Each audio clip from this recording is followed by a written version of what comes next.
Madame, monsieur, bonsoir. La lumière de notre phare en pleine nuit vous ramène à bon port sur le plateau de Culture Club où tous les intranquilles de la culture vous fixent rendez-vous tous les dimanches autour de 21h. Non pas pour refaire le monde entre un point et une virgule, mais tout simplement pour parler chacun de son actualité. Eh bien, nous reviendrons principalement, vous vous en doutez bien sûr, sur l'organisation du Salon international du livre qui est déjà sa 28e édition et dans la thématique tourne autour du livre Carrefour de toutes les cultures. Les cultures africaines, il en sera question du mois.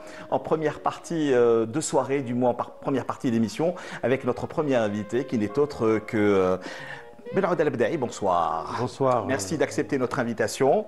Après quelques années d'absence, nous sommes de retour avec vous pour parler justement de toutes ces littératures, de la présence de nos littérateurs et des bâtisseurs de notre imaginaire, que ce soit en Algérie, dans le bassin méditerranéen, mais également dans le monde, parce que les littératures sont aujourd'hui universelles. Absolument. La circulation des imaginaires également, les thématiques traitées aujourd'hui en littérature, mais surtout à travers un ouvrage qui est une véritable référence pour le grand curieux que je suis, qui n'est autre les littératures africaines au XXIe siècle, sortir du post-colonial. Vous y avez mis un point d'interrogation justement.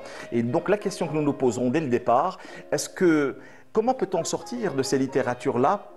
Et surtout, est-ce qu'on peut aussi en sortir? De quelle manière en sortir? Eh bien, nous parlerons de cet ouvrage-là et de beaucoup d'autres questions, et en particulier de l'esprit africain que vous gérez, que vous réanimez, j'allais dire, à ce salon international du livre, où l'esprit Fanonia est encore plus présent que jamais. Merci d'accepter notre invitation, Benouda Lebdaï. C'est toujours avec un immense plaisir. Partagez, n'en doutez pas une seconde. Il anime également une plateforme vers laquelle convergent tous les grands curieux, les assoiffés de littérature, les littératures du monde, justement. Il s'agit de Rasselal Lounissi, notre deuxième invité ce soir sur le plateau de Culture Club. Bonsoir, Rasselal Lounissi. Bonsoir, Karim. Bonsoir à tous. Vous êtes auteur, animateur d'ateliers d'écriture, podcasteur. Avec vous, nous allons réécouter cette voix humaine qui, elle, nous renvoie également à un auteur et pas des moindres, bien sûr, de littérature française, universelle et française plus particulièrement, c'est bien sûr Jean Cocteau, sans faire référence à Jean Marais, cela dit en passant. Alors pourquoi ce nom-là, ce titre-là du mois, où il est question de l'absence amoureuse, où la femme est complètement délaissée, chamboulée par son être cher, et c'est une thématique qui a été, si je me trompe, vous me rectifiez, par ce réalisateur espagnol qui n'est autre que Pedro Almodóvar, bien sûr, qui fait partie de ce mouvement culturel qui est la Movida post-franquiste, mais où il a complètement chamboulé cette structure. La femme n'est plus objet, mais elle est sujet. En tout cas, nous reviendrons sur tous ces auteurs qui vous habitent et habitent votre âme, et ce podcast, je le rappelle encore une fois, La Voix humaine. Les voix. Les voix humaines. Parce qu'ils sont plusieurs. Très bien, c'est des voix et des esprits qui nous habitent ce soir. Eh bien, cette fois-ci, nous parlerons également de théâtre. Ne vous avais-je pas dit que l'année culturelle sera très riche en événements culturels, et nous vous le prouverons ce soir encore une fois à travers cette autre aventure de Culture Club. Nous parlerons cette fois-ci de formation, d'orientation, de prise en charge également des acteurs confirmés, également des acteurs en devenir. Elle travaille en étroite collaboration avec les réalisateurs. C'est notre troisième invité ce soir. Il s'agit de Taous Azam. Bonsoir. Bonsoir. Merci d'accepter notre invitation. Vous avez énormément travaillé ces 6 derniers mois justement sur ces thématiques que je viens de citer, la formation et la transmission. Vous m'avez dit, c'est mon cheval de bataille et ça n'est pas demain que j'arrêterai. Merci d'être animé de cette force et cette niaque. Merci beaucoup, Taous Azam. Et puis, la peinture, peindre pour elle est un acte de présence, un acte de mémoire, mais également surtout de projection. Sa dernière exposition a pour titre Terracotta. Ça n'est pas juste le titre d'une exposition, mais une véritable thématique sur laquelle nous reviendrons ce soir, où l'Afrique n'est jamais loin.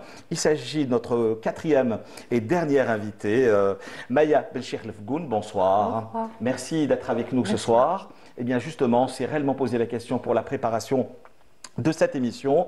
Est-ce que ces femmes-là sont réellement silencieuses? Est-ce que vous restituez la voix à ces femmes qui ont traversé le siècle? Sommes-nous en Afrique ou ailleurs? Qu'ont-elles réellement à nous dire? Eh bien, vous allez répondre à ces questions, à bien d'autres de celui qui vous fait face ce soir.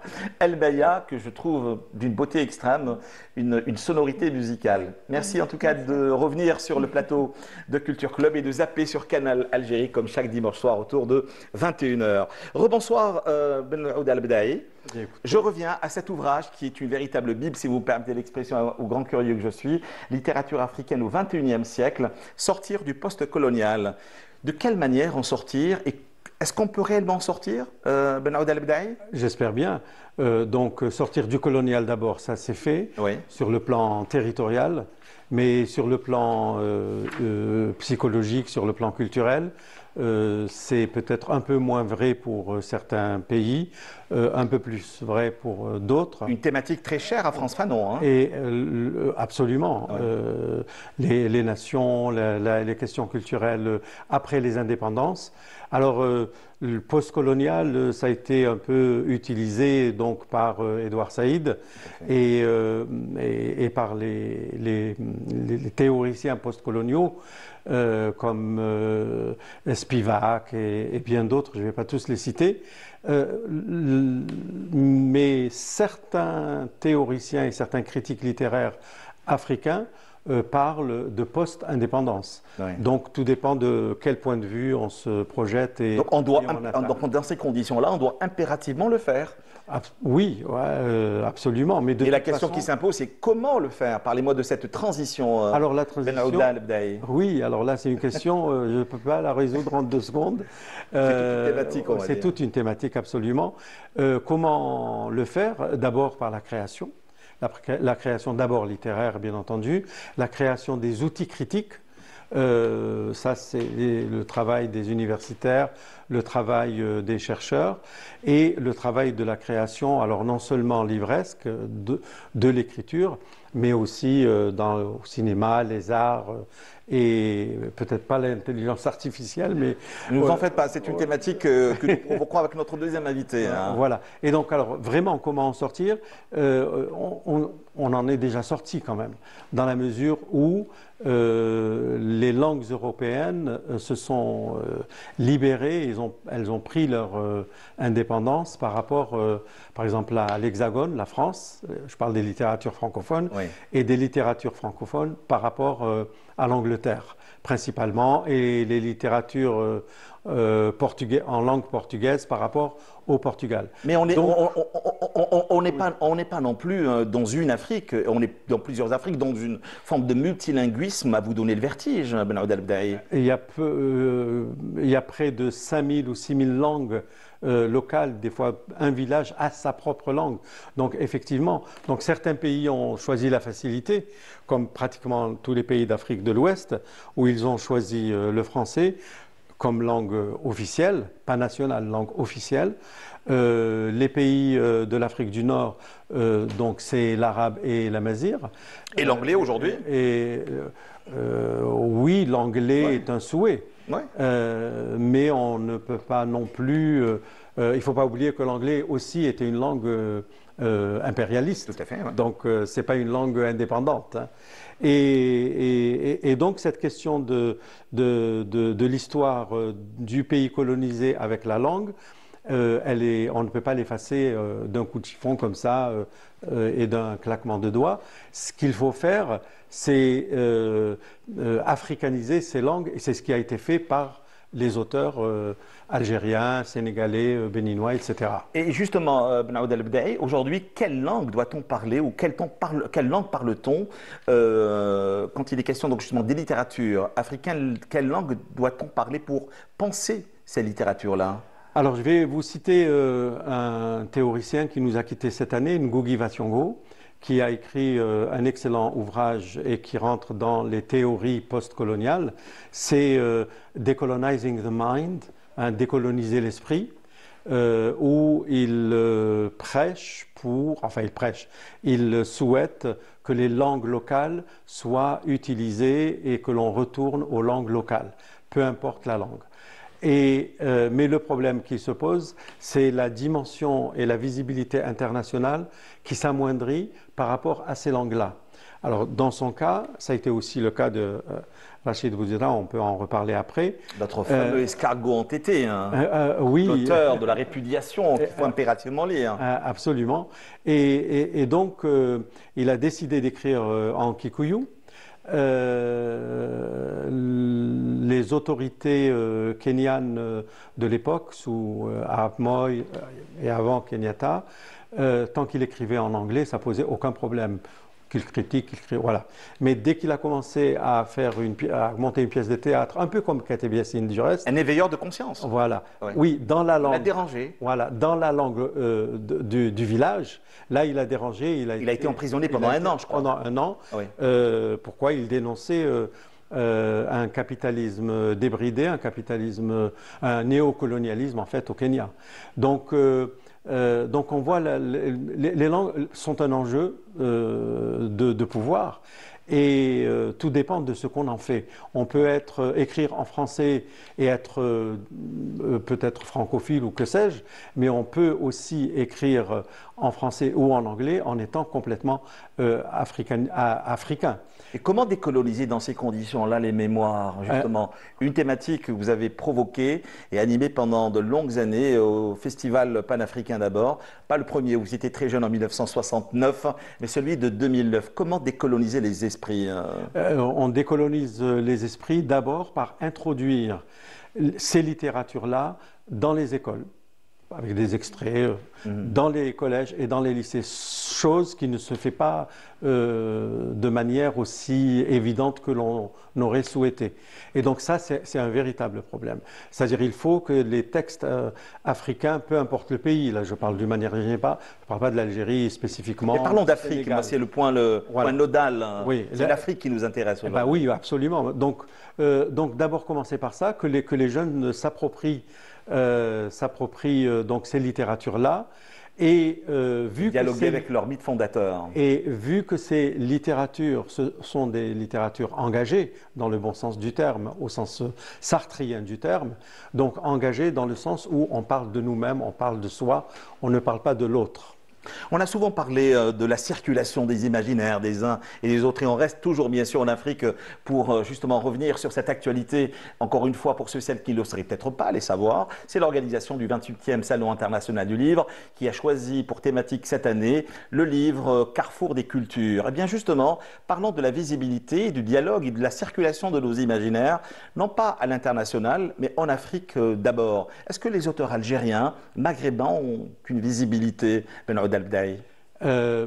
les anciens, si j'ose dire, les pères fondateurs, les pères fondateurs, la première génération d'écrivains algériens ou tunisiens et autres, donc ont une visibilité qui est toujours présente auprès des intellectuels, comme Kateb Yassine, comme Mouloud Feraoun, par exemple. Et les plumes émergentes, moi voilà. J'ai envie de vous entendre me parler du moins et nous parler de ces plumes émergentes aujourd'hui, de ces 20-30 dernières années. Le gros problème, c'est une excellente question que vous posez là, le gros problème c'est la circulation du livre.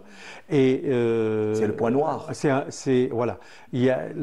Lorsqu'on édite, beaucoup de critiques disent pourquoi certains éditent à Paris, ou à Londres ou à New York, ils ont une machine de guerre, de communication qui est absolument phénoménale. Vous voulez dire qu'en 2025, la plaque tournante de nos littérateurs et de nos littératures reste les pays francophones? Non, pas du tout. Je ne dis pas cela. Je dis... Mais on en est là aujourd'hui. Oui, on en est là.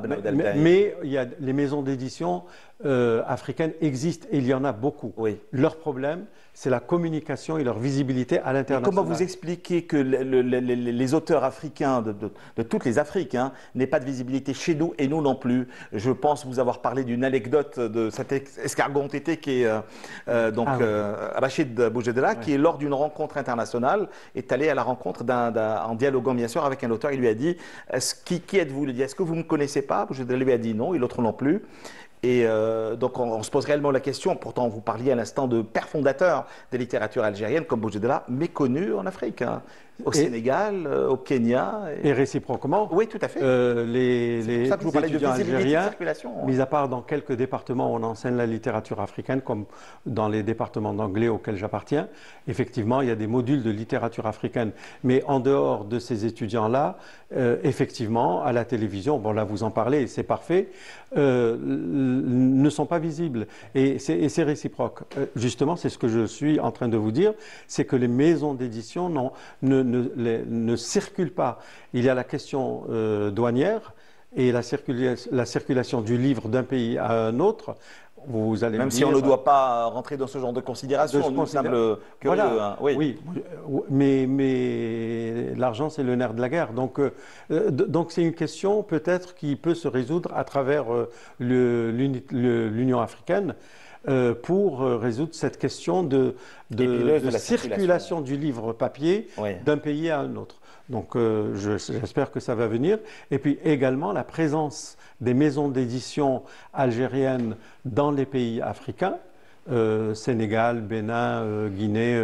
Ça a été le cas pour Apic Édition, ça a été également le cas pour Balzac Édition, mais également Casbah, qui est votre maison d'édition. Vous étiez de passage sur ce même plateau il y a quelques années, où vous nous avez parlé bien sûr de Winnie Mandela. Et aujourd'hui, vous travaillez sur Frantz Fanon. C'est une thématique très importante lors de l'organisation de ce festival. Je vais dire festival, oui, c'est le festival du livre, du salon international bien sûr du livre. Est-ce que réellement on peut dire aujourd'hui en 2025 que l'esprit fanonien est encore présent? Et de quelle manière aujourd'hui ces plumes émergentes l'ont-ils récupéré, si vous me permettez l'expression? Il est récupéré de manière implicite. C'est-à-dire on ne cite pas Fanon dans les romans, mais de manière implicite, Fanon est présent. De par ce qu'il a écrit, de par son algérianité, c'est-à-dire que Fanon sans l'Algérie n'aurait pas été Fanon. Et donc à partir de là, ses idées, il est mort à 36 ans, et quand on lit son œuvre, disons critique, c'est absolument phénoménal. Donc de ce point de vue-là, les romanciers, les gens de théâtre, les poètes, etc., s'en inspirent. Et Frantz Fanon est présent dans les romans algériens. Si on fait une étude sérieuse de la présence de Fanon, et c'est ce que je suis en train de faire en écrivant. Justement, de quelle façon vous allez nous livrer Frantz Fanon? Écoutez, je ne vais pas dire que c'est un secret, mais je suis en train de poser des questions aux auteurs eux-mêmes, comme Abdelkader Djemai, Maïssa Bey, etc. Et bien avec lesquels vous êtes souvent en dialogue. Hein, voilà. Parce que dois-je également rappeler que vous êtes journaliste, chroniqueur au journal Ouatan, pour ne pas le citer. Oui, on essaye justement de... je me fais un peu le porte-voix. Le porte-voix de la littérature africaine dans la presse algérienne et ailleurs. Et donc, pour en revenir à Frantz Fanon est présent, mais de manière indirecte. Et il devrait avoir une place beaucoup plus importante auprès de nos intellectuels et auprès des intellectuels. Le problème qui se pose, c'est que Fanon est presque divisé en deux, si j'ose dire. Je parle de sa réception.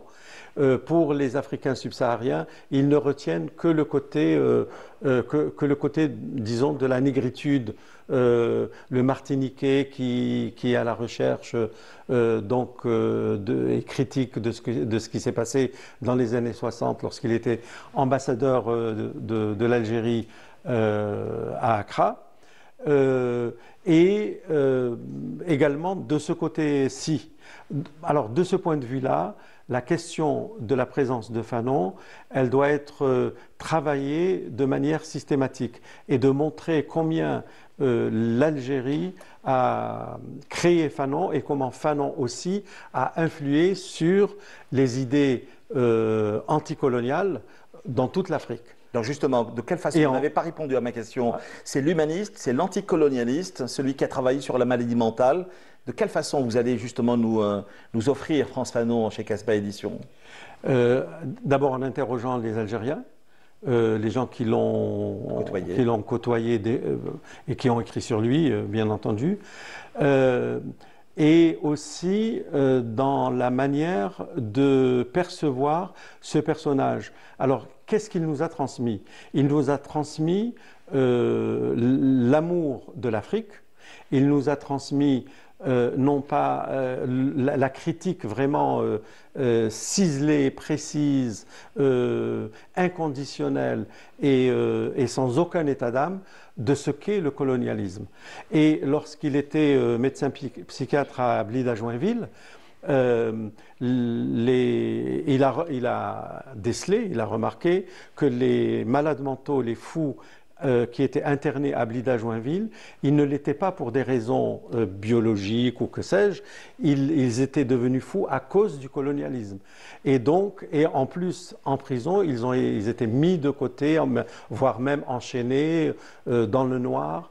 Et lui, il a pris en main ces malades et il les a peut-être pas guéris complètement, mais il leur a rendu leur humanité en leur donnant la possibilité d'exprimer leur culture.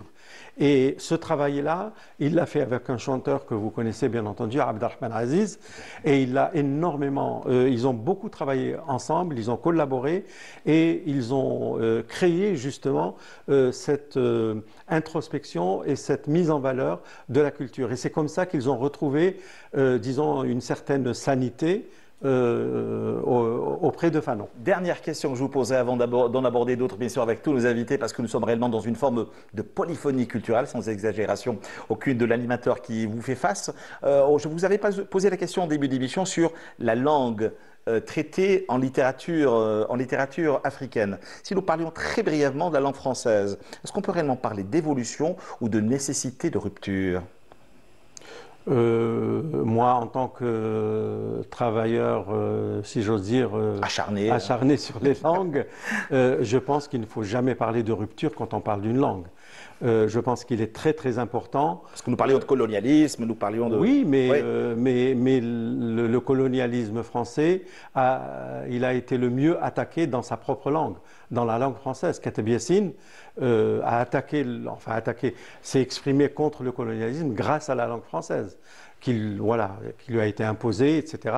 Il n'a pas dit non plus qu'une langue, c'est un butin de guerre. Il disait aussi qu'une langue ne se caresse pas, une langue se viole. Eh ben voilà, exactement. Voilà, on l'a tout dit. Merci beaucoup, Ben Aoud El-Bdaï, d'avoir fait une halte sur notre plateau. Mais on peut continuer sur ces débats des soirées entières. Vous savez, l'année est encore longue et Culture Club également. Enfin, j'espère bien. Voilà, merci beaucoup d'être fidèle au programme de Canal et de Culture Club. Les langues, encore une fois, il est littérature, il y en est question à l'occasion du 28e Salon international du livre. Alors, Salal Lounissi, bonsoir.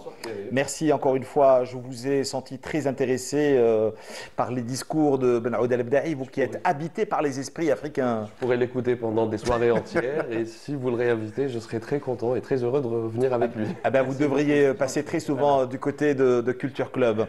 Eh bien justement, je vous avais présenté un début d'émission en disant que vous étiez auteur, animateur, mais également animateur de cet atelier d'écriture, podcasteur de la voix humaine. D'abord, pour quelle raison Cocteau? Ça, c'est en premier lieu, parce qu'il est question de cet amour impossible entre une femme et un homme, bien sûr, et puis récupéré par Pedro Almodovar qui a redonné voix à cette femme délaissée. D'abord, la voix, j'allais dire africaine, la voix humaine. La voix humaine qui est très africaine cette fois-ci. Tout à fait, exactement, plus africaine que jamais. C'est, comme vous l'avez très bien dit, chez Cocteau et chez Almodovar, c'est l'histoire d'une femme avec une absence.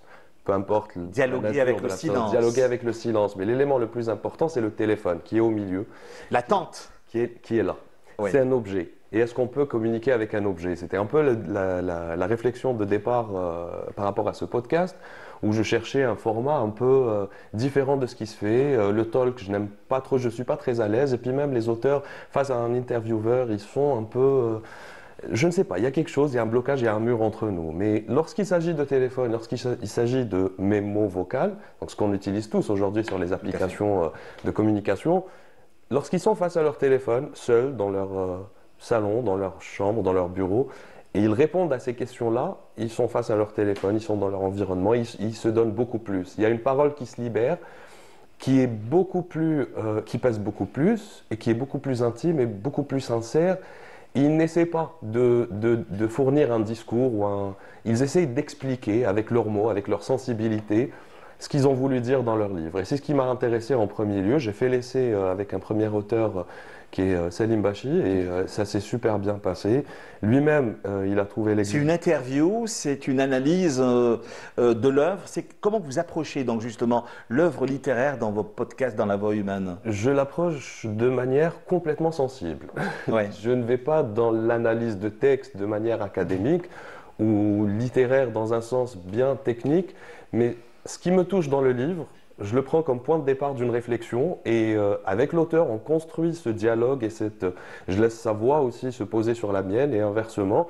Et on essaie ensemble de construire l'histoire de l'histoire et de la délivrer telle qu'on se la raconterait, vous et moi, autour d'un café. Un livre m'a plu et j'essaie de vous convaincre de le lire. Sauf que là, ça se passe avec l'auteur et lui, il me raconte certaines choses que j'ai vues passer dans le livre ou pas. Ou des choses intimes. Ou des choses intimes, parfois ça arrive. Après, il me demande de couper. Mais on ne nous demande pas encore de couper aujourd'hui. Eh bien justement, il y a également ce rapport, si je me trompe, vous me le dites, ici, ce rapport à la voix et ce rapport au corps dans votre podcast. La lecture, déjà, c'est un rapport charnel aux mots, c'est un rapport... Parfois même érotique. Complètement. Un livre peut nous transporter là où il veut. Un auteur, lorsqu'il est bon, il peut nous faire ressentir 1 million de sensations dans une histoire, d'émotions. Les mots, le pouvoir des mots ne s'est toujours pas perdu. Malgré l'image, malgré la télévision, les mots restent encore très puissants. Vous voulez dire par là que les mots et les littératures ont réellement un pouvoir aujourd'hui sur les sociétés en mouvement et sur par exemple ce qui se passe aujourd'hui en Palestine. Aujourd'hui, est-ce que les mots, est-ce que nos littérateurs arrivent réellement à arrêter peut-être pas, ou du moins apaiser certaines douleurs et arrêter ou stopper la folie des hommes? Stopper la folie des hommes, je ne sais pas, mais la dire, l'écrire quelque part, la garder vivante pour qu'on s'en rappelle. Mon 2e épisode de podcast, c'est Karim Katan, qui est palestinien, poète et auteur. Et dans son livre, il a écrit un roman qui s'appelle L'Éden à l'aube, et en parallèle de ce roman, s'est imposé à lui un recueil de poésie. Il s'appelle Hortus Conclusus. Et pour lui, c'est un jardin fermé. Et dans ce jardin fermé, il y a plusieurs jardins, jardins au sens très large du terme, où nous trouvons le bois, les sensations, les émotions, les souvenirs perdus. Il y a des éléments, dialogue avec les éléments. Il dialogue avec les éléments, avec des figures mythologiques, des figures bibliques. Il dialogue avec une série de personnages venus des plus profondes zones de son âme. Et à la fin, lorsqu'on le lit, parfois on ne comprend pas, parfois on comprend, mais le voyage dans ces jardins, il est là, il existe et c'est extraordinaire. Et c'est une douleur qu'il raconte aussi. C'est ce que je veux dire, il exprime un trauma. Exactement, c'est des traumas, c'est des douleurs qu'il raconte, mais il les raconte d'une manière tellement belle qu'on arrive à ressentir cette douleur sans forcément la vivre, mais il arrive à transmettre quelque chose de cette douleur et il dit quelque chose de sa douleur à lui. Alors justement, pour revenir à la voix humaine, comment se fait le choix de ces auteurs? Est-ce des auteurs faisant partie de cette mémoire collective, torturés souvent, nous en parlions depuis le début de l'émission? Est-ce des auteurs venant de pays lointains? Est-ce des auteurs qui vous ont d'abord parlé ou par rapport à une actualité? Comment se fait le choix de ces livres-là que vous nous livrez dans La Voix humaine? La sélection des invités est totalement subjective. C'est un podcast... Le contraire m'aurait été dit. Vous me connaissez assez. Je produis le podcast moi-même, je le réalise moi-même et je l'écris moi-même. Donc je m'offre cet espace de liberté pour vous libérer de tout. Je me libère de tout et je me dis, je découvre un auteur. Là récemment, j'ai découvert Sohaib Ayoub qui écrit en arabe, qui vient de Tripoli au Liban. Et écrit Dhi'b al-A'ila, le loup de la famille, qui a été traduit récemment en français. Je le lis en arabe, je le découvre. Il est extraordinaire. En 150 pages, il arrive à nous raconter les histoires d'une dizaine de personnages. Il arrive à tenir le fil et à faire rentrer tous ces univers dans son univers à lui, qui est très riche et très dense. Et je suis tout simplement allé lui parler sur les réseaux sociaux. Et de fil en aiguille, dans la discussion, on est arrivé à se dire, on prend rendez-vous, on enregistre la semaine prochaine et pourquoi pas. Et c'est un peu comme ça que ces voix humaines me parlent et c'est comme ça que je m'adresse à ces voix. Vous tissez des liens d'abord profondément humains. J'aime ce que la littérature nous offre comme discussion, même si on ne connaît pas du tout la personne, on l'aborde et puis on a la littérature comme prétexte et puis c'est une discussion intarissable. Tout à l'heure, on parlait donc justement de l'Afrique et de ce multilinguisme extraordinaire. Mais vous approchez les littératures francophones, arabophones, anglophones ou amazigophones? Amazirophone, malheureusement, je n'ai pas la maîtrise de la langue, mais on verra tout à l'heure, plus tard avec Taos, si elle m'aide à mener mes... Elle est plurielle, Taos, également, hein, dans le théâtre, dans le cinéma, dans la formation. Elle pourrait m'aider sur ça, mais j'essaie d'approcher l'amazirité à travers l'oralité et à travers ce que me raconte ma grand-mère. Je l'enregistre souvent. Elle n'est pas très contente tout le temps, mais ça va, elle arrive à me suivre. Mais voilà, pour l'amazirité, c'est plus l'oralité, c'est la sonorité de la langue qui me parle. Je n'arrive pas à la lire malheureusement, ni la maîtriser oralement, mais la sonorité me parle. Comme on disait tout à l'heure, c'est un rapport corporel et c'est l'ouïe qui le rapport à la voix et au corps. C'est l'ouïe. Lorsque j'entends de l'amazirité, c'est chez moi, c'est moi. Et l'anglais, français et l'arabe, ce sont les langues que je maîtrise, les langues avec lesquelles je travaille et dans lesquelles je lis également. Vous parliez tout à l'heure de Spivak. Spivak, quand je ne trouvais pas ses livres en français, je les lisais en anglais. Je comprenais à peine, mais ça. Ouais. Mais là, j'ai le son. C'est dur. À travers les voix humaines et à travers également le choix de ces ouvrages, parce que bon, j'imagine que le Salon international du livre d'Alger est un véritable terreau en ce qui vous concerne pour pouvoir puiser et trouver des ouvrages qu'on n'arrive malheureusement pas à avoir en librairie. Donc justement, on va revenir principalement, on parlait à l'instant bien sûr de langue, et quels sont les auteurs qui vous ont le plus parlé lors de cette dernière édition? Des auteurs arabophones ou francophones? Plutôt des auteurs arabophones, pour la première fois. Le Salon de pays lointains? De pays... pas si lointain que ça va. L'Égypte, c'est pas très loin, c'est à 4 heures de vol. Parce que l'Égypte et la Mauritanie sont les invités d'honneur. Sont les invités. J'ai sélectionné dans ma tête 2-3 poètes mauritaniens que j'adorais lire. J'espère que leurs livres sont disponibles. Et sinon, les Égyptiens contemporains, j'aime beaucoup. Ils ont un univers tellement fertile, ils ont une approche de la vie, du quotidien et d'une manière contemporaine qui reste dans la continuité. Il n'y a pas de rupture, c'est-à-dire avec les grands classiques égyptiens. Ils sont dans la continuité de la tradition littéraire égyptienne, mais avec une approche très contemporaine, très moderne et qui parle aussi à une jeunesse arabe dans un sens très large, dans une jeunesse de la région méditerranéenne qui résonne en nous. Je pense à Marc Amjad, par exemple, que j'ai découvert au Salon du Livre, qui lui aborde le patriarcat et les questions de genre et de société, d'égalité de genre dans la société, mais à travers un univers un prisme dystopique. Il raconte une dystopie dans son livre. Donc là, tout le monde peut se projeter dans une dystopie lorsqu'on a un univers construit avec des codes arabes et d'une culture arabo-musulmane ou nord-africaine. On arrive à choper quelque chose de tout ça. L'Occident, à un moment donné, nous a imposé sa propre vision quand il nous parlait des printemps arabes, entre parenthèses. Moi, j'aurais bien voulu qu'il nous dise ce qui se passe en Afghanistan ou en Palestine aujourd'hui. C'est plus le chaos. Donc justement, mais parlez-moi justement des thématiques traitées chez les auteurs arabes ou les auteurs anglophones. Est-ce qu'on a été au-delà des conflits, des guerres, des maladies, des épidémies? Pas tant que ça, il n'y a pas eu de rupture, comme disait Monsieur Lebdaï. Je pense à Hamza Koudri, qui a écrit chez Daliman il y a 2 ans Sand Roses, qui est un thriller qui se passe à Bou Saada dans les années 30-40. Donc là, il n'y a pas de rupture réelle, mais la rupture, elle est dans l'histoire même, dans la narration, dans le storytelling de comment il voit, lui, cette époque, comment il l'a documentée, et comment aussi son histoire évolue dans ce décor imposé.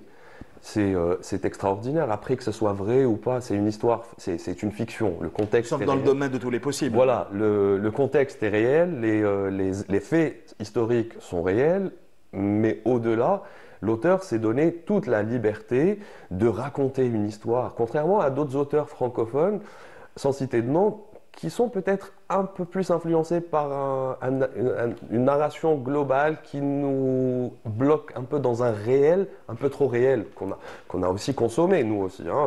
Surtout qu'en littérature, on a besoin d'autre chose, parfois. En littérature, on a besoin d'évasion, on a besoin de voyager, on a besoin de sortir de son corps pour aller voir ailleurs ce qui se passe et revenir plus grandi et plus vivant. Je ne vous cache pas avoir au moins une dizaine de questions encore une fois à vous poser, mais nous sommes limités par un temps, me dit le réalisateur, parce qu'il nous reste encore moins de 20 minutes à passer en votre compagnie ce soir dans Culture Club. Est-ce qu'à travers la voix humaine, on est certes dans la découverte, dans la lecture, dans la relecture également, mais est-ce qu'on serait par la même occasion dans une forme de réécriture de l'œuvre? une réécriture sonore à travers la voix. Lorsqu'on raconte, on n'écrit pas. Aucune trahison à l'horizon. Non, j'espère pas, mais je réécris l'œuvre avec l'auteur lui-même. Donc si l'auteur est satisfait après la sortie de l'épisode, c'est qu'on a réussi notre défi. Et c'est une réécriture vocale, c'est une réécriture orale. On revient aussi à notre tradition orale, où on raconte des histoires entre nous à travers la voix. Où est-ce que vous allez nous emmener pour le prochain podcast, pour ceux et celles qui se poseraient certainement la question? Il faudrait me suivre pour le savoir. Sur quoi? Dites-moi rapidement. Sur Spotify, Apple Podcast, Les Voix Humaines, Ruslan Lounissi sur les réseaux. Oui. Karim, est-ce que je peux poser une question? Bien sûr. Est-ce que vous avez une jauge pour savoir quelle est la réception de vos podcasts au niveau de l'écoute? Est-ce qu'il y a un comptage? J'ai les statistiques des plateformes. Et alors? Ça dit que ça va. Ce n'est pas la folie. Je ne cherche pas non plus la folie. C'est un podcast qui reste quand même très niche, mais j'ai des chiffres qui montent crescendo, donc ça va. Mais aussi, je reçois beaucoup de retours sur les réseaux sociaux et j'ai aujourd'hui des auteurs qui m'écrivent pour me demander s'il y a moyen d'assister, de passer dans le podcast. Vous avez une liste d'attente? J'ai une liste d'attente et c'est très bien parce que j'adore ce genre de rencontres où on ne connaît pas la personne et encore une fois, c'est la littérature qui est prétexte à engager une discussion. Et vive l'imagination au pouvoir. Le premier site de rencontres culturelles en Algérie, ou peut-être même au Maghreb, reste Culture Club, où nous rencontrons tous les intranquilles de la culture. Et justement, on m'a souvent posé la question à savoir, mais Karim Amiti, vous parlez souvent des intranquilles, mais qui sont ces intranquilles? Ce sont des créateurs de tous bords, encore une fois, qui sont habités par le doute, également le questionnement. C'est peut-être également le cas de notre troisième invité ce soir dans Culture Club. Il s'agit de, je le rappelle encore une fois, Taous Azam, bonsoir. Merci d'être avec nous ce soir. Tout à l'heure, on parlait avec justement Ruslan Lounissi du rapport au corps, du rapport à cette voix, le rapport également au geste. Voilà des thématiques sur lesquelles vous avez souvent travaillé pendant ces 6 derniers mois. On le disait, vous êtes coach d'art dramatique. La formation et la transmission, ce sont des thématiques récurrentes en vous et chez vous. Vous y travaillez parce qu'il y a une faille ou parce qu'il y a un vide? Alors déjà, j'y travaille parce que c'est mon métier. Il y a la passion qui vous nourrit. Voilà, il y a la passion, c'est mon métier. Je suis metteur en scène et comédienne de théâtre. Après, la faille en Algérie, puisque je vis en Algérie depuis une quinzaine d'années, je fais mon métier depuis une dizaine d'années ici sur Alger. La transmission, je l'ai acquise par mon algérianité.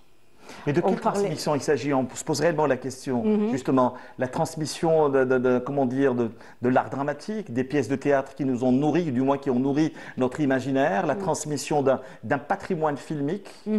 Alors déjà, avant d'arriver à ce stade-là, la transmission, les premiers par exemple ateliers que j'ai voulu mettre en place à Alger, c'est des ateliers pour les enfants.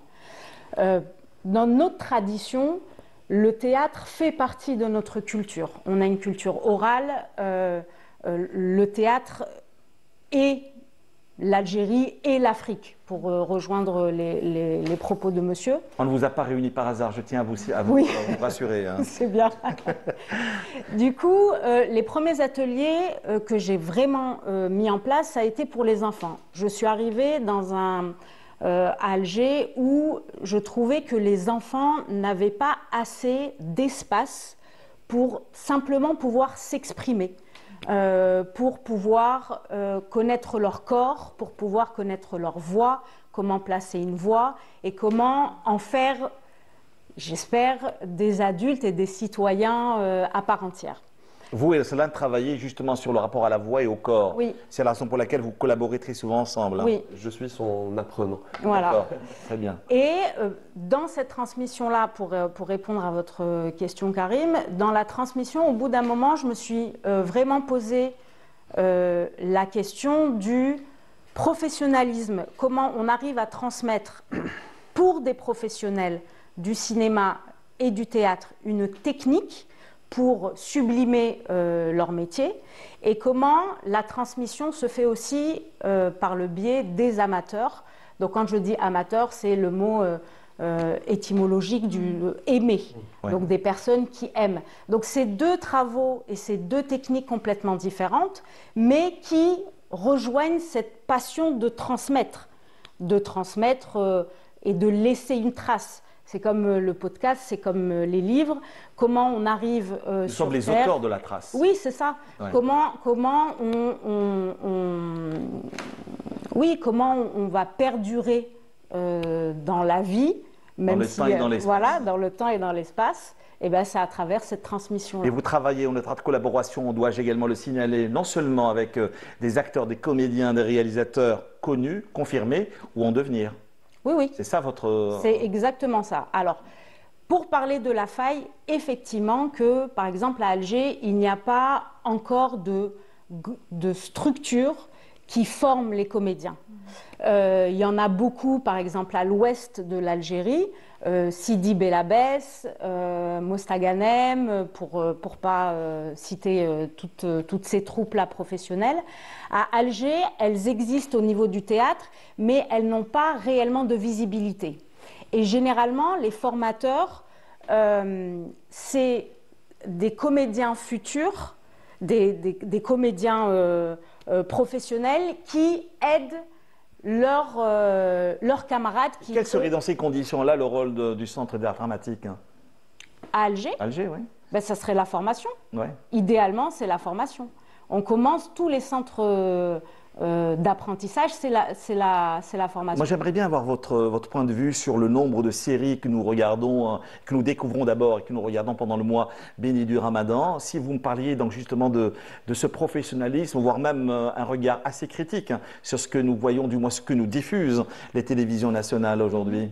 Alors, ce qui est bien maintenant depuis quelques années, c'est qu'on a très bien vu qu'il y avait un tournant dans la série de Ramadan à Alger. On voit très bien que c'est plus du tout les mêmes styles de séries. Et les thématiques sont différentes. Les scénarios sont différents. Les acteurs sont différents. Voilà. Et parlez-moi du niveau de nos acteurs et de nos comédiens. Oui, on en est où aujourd'hui? Alors, moi, essentiellement, je travaille soit en coaching personnel des comédiens qui, eux, sentent qu'ils sont un peu bancals et du coup font appel à moi, mais je travaille aussi beaucoup avec les productions et les réalisateurs. On est arrivé à un stade en Algérie, en tout cas pour la série de Ramadan, où l'équipe... C'était juste une question qui brosserait peut-être un état des lieux sur la production cinématographique algérienne. Oui, qui se professionnalise de plus en plus. D'accord. Et c'est ça qui est bien. C'est-à-dire qu'on fait aussi appel, les productions font aussi appel à des professionnels comme moi qui... ils arrivent à voir la force d'avoir un coach sur le plateau, d'avoir un coach avant pour travailler aussi avec l'acteur ou avec l'actrice. Et voilà, et on travaille main dans la main et on avance comme ça. Donc oui, c'est super. Moi, j'aime beaucoup cette nouvelle vague, cette nouvelle génération, ces jeunes comédiens en devenir qui s'octroient, chose peut-être que ma génération ne l'a pas fait, s'octroie ce droit de se former. Est-ce qu'aujourd'hui la direction artistique a un véritable sens en Algérie, dans nos séries, dans nos films également? Ça c'est ma première question. Puis la seconde, on en est où en matière de production justement? On organise des festivals de grande envergure qui demandent bien sûr des moyens colossaux, mais dans le fond et dans la réalité, où est-ce qu'on en est justement, Taous Azam? Alors par rapport à la direction artistique, oui, il y a un énorme changement. On le voit tout simplement, par exemple à la télévision, les publicités algériennes ne sont plus du tout les mêmes. Il y a vraiment ce tampon-là qu'on Vous voulez dire qu'il y a une identité visuelle? Oui, il y a une réelle identité visuelle qui est en train de se faire et d'être de plus en plus... en concurrence avec les autres télévisions du Maghreb. Par exemple. Donc la direction artistique, le métier de directeur artistique a un avenir très, en tout cas certain en Algérie, et les productions et les clients aussi ont vraiment compris ça. Donc ça, c'est pour la direction artistique. Je travaille beaucoup avec... C'est un métier en devenir? C'est un métier en devenir, bien sûr. Ouais. Par exemple, moi, en tant que metteur en scène, sur les mises en scène que je mets en place, je travaille avec des scénographes et des directeurs artistiques. c'est une vision beaucoup plus, pas artistique, mais beaucoup plus esthétique. Voilà. Et comment on arrive avec l'esthétisme à faire du beau tout en gardant l'engagement des mots.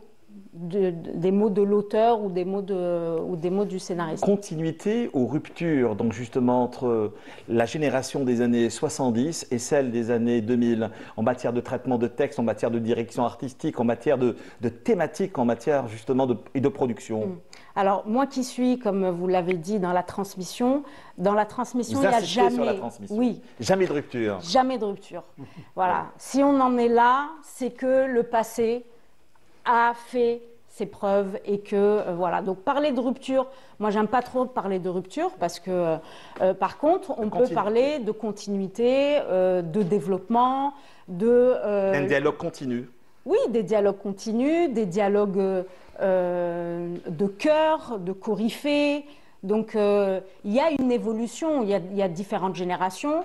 Ce qui est intéressant ici, c'est que nos pères fondateurs nous ont formés à travers la littérature, à travers tout Moi, ce qu'ils ont fait. Moi, je préfère parler des littératures. J'aime bien conjuguer tout au pluriel. Ah, alors on parlera des littératures, oui, des différentes littératures. Parce que nous sommes face à un littérateur et pas des moindres. Hein. Alors, parlez-moi cette fois-ci de production. Donc, justement, on en est où en 2024-2025? Parlez-moi de cette moisson filmique, Taous Azam.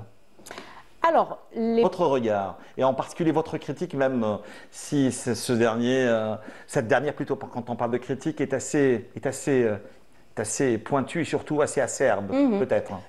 Alors, moi, du moment où l'être humain et la nature n'aiment pas le vide, d'accord? Donc, il y a pas mal de producteurs, de productions qui émergent et qui font très très bien leur travail. Du moment où les choses se font, c'est super, Karim. Mais parfois les choses se défont aussi. Oui, les choses se défont. Maintenant, je pars pour moi du principe que pour qu'on puisse avoir du recul et avoir cette critique et ce recul, en tout cas cette critique acerbe, il faut faire d'abord. Donc là, on est en tout cas dans le monde du cinéma algérien. Le cinéma algérien est un cinéma atypique parce que l'Algérie a l'histoire qu'elle a et que nous, Algériens, on est très atypiques par rapport à l'Afrique, par rapport au monde. Donc là, actuellement... Cela se voit à travers toutes ces thématiques oui, bien sûr que ça se voit. Bien sûr que ça se voit et on est de plus en plus... Moi, j'aime bien les errances. Je viens du théâtre, on erre beaucoup. Et c'est à travers ces différentes errances. Il y en a qui vont parler d'éparpillement, on s'éparpille beaucoup. Mais c'est nécessaire pour les artistes de se perdre pour mieux se retrouver. Donc faisons d'abord, même si effectivement on doit améliorer plein de choses et tout, mais les choses sont en train de se faire. On commence à avoir de plus en plus de visibilité et on souhaite arriver à une exigence et le mot d'ordre, c'est le travail. Y a-t-il un travail justement en direction de cette exigence-là aujourd'hui? Oui. Nous sommes inondés aujourd'hui d'images, que ce soit dans le Maghreb, en Afrique, mais également de tout le bassin méditerranéen. Parce qu'aujourd'hui, nous avons réellement et sincèrement la force d'affronter tout cela. Oui, la force, on l'aura de toute manière parce qu'il faut qu'on a tous un objectif commun. Tout à l'heure, on parlait de l'empirisme, tout ça. On a tous, de toute manière, dans notre métier, un objectif commun, c'est d'exceller ensemble. Maintenant, chacun a des références, chacun a des objectifs individuels. C'est le moment de se poser et de se dire comment les objectifs individuels vont servir la cause commune, qui est la professionnalisation, qui est déjà le cas, la professionnalisation de nos métiers, qu'on soit du théâtre, qu'on soit du cinéma ou qu'on soit de la télévision par rapport aux séries de télé. Là, il y a beaucoup de gens qui n'ont pas de visibilité, mais qui font un travail titanesque au quotidien, petit à petit, petit à petit. Donc oui. Pas de visibilité parce que la télévision ou certains sites sur la toile ne leur donnent pas réellement cette opportunité-là. Alors peut-être, mais il y a aussi les volontés individuelles. Il y a plein de personnes qui travaillent dans l'ombre et qui me disent non, non, Taous, moi je ne veux pas faire telle émission, je ne veux pas être le porte-parole. J'espère qu'on ne vous a pas tenu ce discours pour venir sur Culture Club. Hein. Donc non, en tout cas... Taous, franchement, parce qu'il nous reste, me dit-on, moins de 10 minutes avant la fin de cette aventure, ou encore une fois polyphonique en matière de dialogue culturel, à l'occasion de la tenue du 28e Salon international du livre. La télévision publique face aux télés concurrentes, un dialogue, une rupture, un échange, un enrichissement? Alors, tous les mots que vous venez de dire, en enlevant rupture, ça serait extraordinaire. Ouais, vous n'appréciez pas ce terme-là, j'ai bien remarqué. Et moi non plus. Voilà. Bien. En tout cas, c'est le plateau, on n'est jamais d'accord avec l'animateur. C'est la raison pour laquelle ça bouge chaque dimanche soir.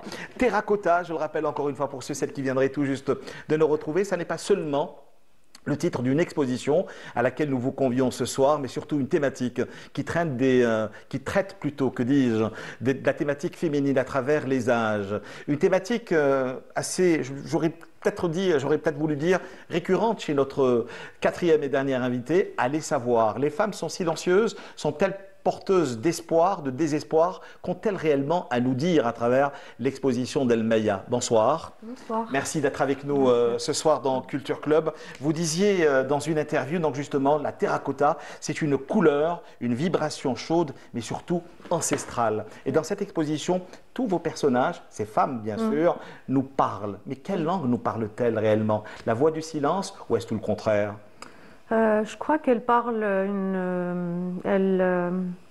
elle parle pas en fait avec des mots, mais plutôt avec des expressions, on les ressent, voilà, on les ressent et puis c'est comme quand on se voit comme ça, on peut ressentir l'autre, on est empathique.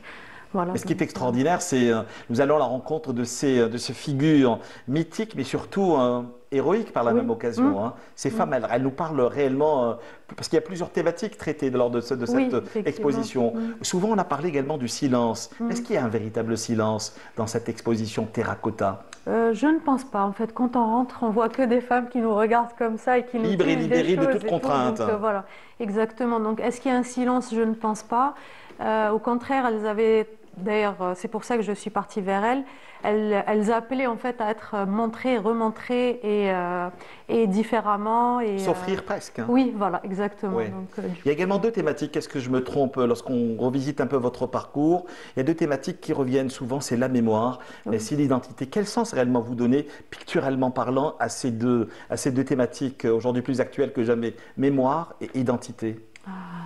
Pour moi, la mémoire, en fait, c'est le propre déjà de l'identité, c'est le propre de qui nous sommes.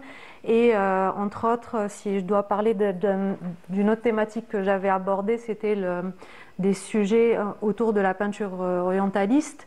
Et donc, entre autres, comment... On nous a enfermés un jour, pendant de très longues années, des décennies, autour de ce voyage de la peinture orientale. Comme non seulement on a enfermé en fait la femme à travers un seul regard, exactement, et donc le colonialisme et l'orientalisme entre autres nous a enfermés en fait dans une imagerie particulière. Et donc du coup, pour moi, dans mes peintures, je voulais aborder, c'est un fil conducteur que je continue. Et, vous y avez échappé. On revient également lors de cette exposition sur une chose qui m'a interpellé à plus d'un titre, c'est le tatouage. On est réellement dans le tatouage, on est réellement dans le signe. Et de quelle manière est-ce que vous approchez le signe? Est-ce le signe millénaire qu'on retrouve aujourd'hui sur les grottes du Tassili, ou est-ce un signe qui vous ressemble et qui vous caractérise? Alors c'est les deux. Parce que alors, je suis en train de me rappeler une peinture, on voit une femme comme ça qui souffle et elle a un tatouage ici. Je voulais pas lui mettre le tatouage, c'est une gazelle. J'avais le choix entre un tatouage à mazir ou en fait une gravure rupestre, et j'ai préféré mettre une gravure rupestre pour faire le lien entre le tatouage et ces dessins-là en fait qui sont encore beaucoup plus anciens. Après j'ai convoqué le tatouage Non seulement en fait. Vous avez presque invoqué certains esprits. Oui, exactement. Dialoguer avec les esprits. Et c'était une manière pour moi de raconter. C'est pour ça que ces femmes ne sont pas silencieuses. Elles se racontent aussi à travers ces tatouages. Donc les différents symboles que j'ai peints, dessinés. Ça n'est pas la première fois que vous traitez du thème du tatouage. Hein. Pas du tout. Ça a été en France, je me rappelle très très bien, il y a quelques années de cela. Oui.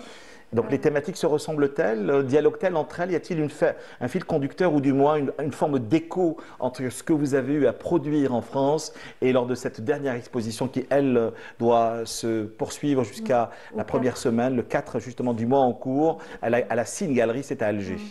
Alors oui, en fait, il y a une continuité, il y a un lien entre mes anciennes visible peintures. Ou invisible? Nous qui parlions d'esprit. Oui, visible parce que, par exemple, si je peux citer Lalla Fatma Soumar, c'est la deuxième fois en fait que je la représente. Je l'avais je l'avais peint avant avec Chérif Boubarla, et d'ailleurs c'était là où j'avais pour la première fois peint mon premier tatouage, sauf qu'en fait c'était un tatouage juste du dessin comme ça.